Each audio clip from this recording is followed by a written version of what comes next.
गर्मियों की तपती दोपहर थी। नन्हा भीम स्कूल से पैदल लौट रहा था।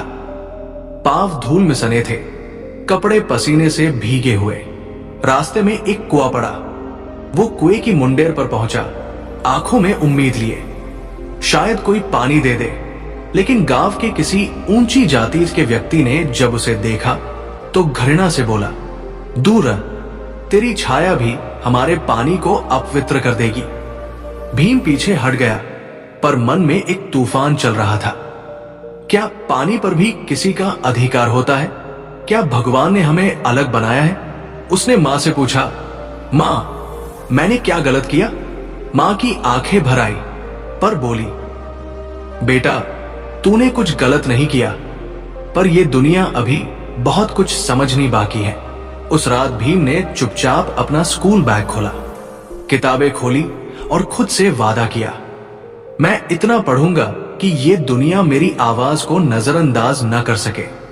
कहते हैं उस दिन प्यासे रह जाने वाला बालक आने वाले वर्षों में पूरे देश को न्याय और अधिकार का अमृत पिलाने वाला बना। भीम का सपना अब केवल पानी पीने तक सीमित नहीं था, अब वो ज्ञान का प्यासा बन चुका था। पिता ने कठिन हालातों में उसे पढ़ाया, मां ने हर रोज उसे हिम्मत दी। जब बाकी बच्चे स्कूल में आगे की बेंच पर बैठते, भीम को पीछे जमीन पर बैठाया जाता।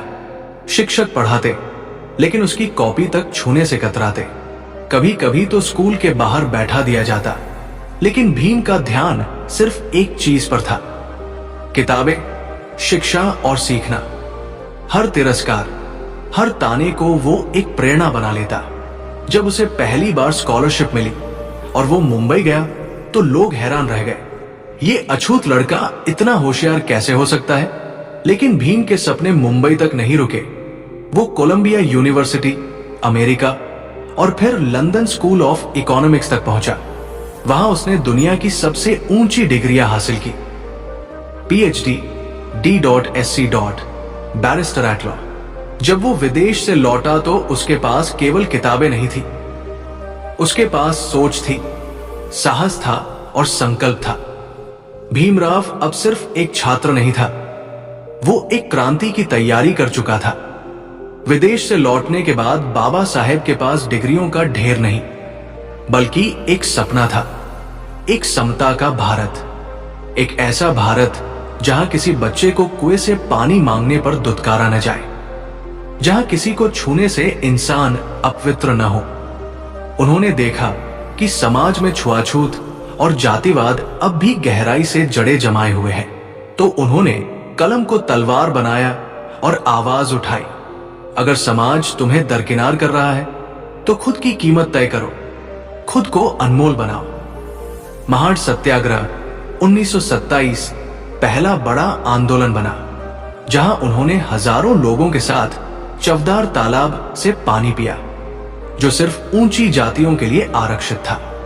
भीड़ ने विरोध किया, डंडे चले, अपमान हुआ, लेकिन बाबा साहेब ने कहा, आज हम पानी पीने नहीं आए हैं, हम अपने आत्मसम्मान को जगाने आए हैं। फिर आया कालाराम मंदिर आंदोलन, जहां दलितों को मंदिर में घुसने नहीं दिया जाता था।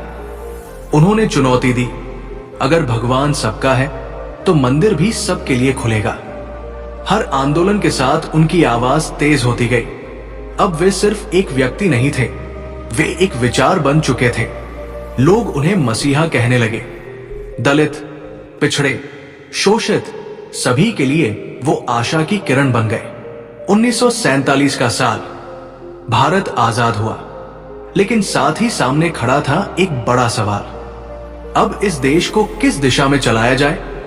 नेहरू, पटेल, गांधी जैसे नेता जानते थे, इस देश को एक ऐसा संविधान चाहिए जो सबको बराबरी दे, सबको जोड़े। और इस काम के लिए उन्होंने जिस व्यक्ति को चुना वो वही था जिसे कभी स्कूल में बैठने नहीं दिया गया था, डॉक्टर भीमराव अंबेडकर। जब उन्हें संविधान सभा की प्रारूप समिति का अध्यक्ष बनाया गया तो एक नया इतिहास लिखा गया। दिन रात, महीनों की मेहनत, हजारों पन्ने, लाखों विचार, और फिर तैयार हुआ वो महान भारतीय संविधान, जिसने कहा हर नागरिक बराबर है, कोई छुआछूत नहीं, कोई भेदभाव नहीं। हर किसी को शिक्षा, सम्मान और अवसर का हक है। जब डॉक्टर अंबेडकर ने संविधान सभा में अपना अंतिम भाषण दिया तो उन्होंने कहा, हम राजनीतिक रूप से तो आजाद हो गए हैं, लेकिन जब तक सामाजिक आजादी नहीं मिलेगी तब तक सच्ची आजादी अधूरी रहेगी। उनकी कलम से निकले शब्दों ने देश की दिशा तय कर दी। जो कभी समाज के सबसे निचले पायदान पर था, आज वही भारत के भविष्य की नींव रख रहा था। 6 दिसंबर 1956 एक सुबह आई जिसने भारत को झकझोर दिया। समाचार था, डॉक्टर भीमराव अंबेडकर अब इस दुनिया में नहीं रहे। लाखों लोग सड़कों पर उमड़ पड़े। कोई उन्हें बाबा साहेब कहता था, कोई मसीहा, कोई संविधान निर्माता, लेकिन सबकी आंखों में आंसू थे और दिलों में एक ही भावना, हमने अपना सूरज खो दिया। पर क्या सूरज कभी डूबता है? बाबा साहेब ने जाते जाते ऐसा प्रकाश छोड़ा था जो करोड़ों जिंदगियों को रोशन करता रहा। उन्होंने दलितों को सिर्फ अधिकार नहीं दिए, उन्होंने उन्हें आत्मसम्मान, आत्मविश्वास और जीने की वजह दी। उनकी एक आवाज आज भी गूंजती है, शिक्षित बनो, संगठित रहो, संघर्ष करो। हर साल 14 अप्रैल को उनके जन्मदिन पर जब फूल चढ़ाए जाते हैं तो वो बस एक रस्म नहीं होती, वो उस संकल्प की याद होती है जो बाबा साहेब ने कभी प्यासे एक छोटे बच्चे के दिल में जगाया था। वो बच्चा आज भारत के हर कोने में जिंदा है, हर उस इंसान के भीतर जो अपने हक के लिए खड़ा होता है, जो अन्याय के खिलाफ आवाज उठाता है।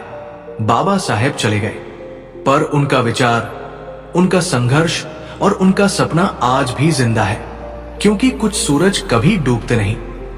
अगर आपको यह वीडियो पसंद आई हो तो इसे लाइक करें, अपने दोस्तों के साथ शेयर करें और हमारे चैनल को सब्सक्राइब करना न भूलें।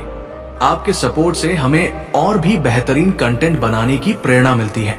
बेल आइकन दबाना न भूलें ताकि आपको हमारी नई वीडियो की नोटिफिकेशन सबसे पहले मिले।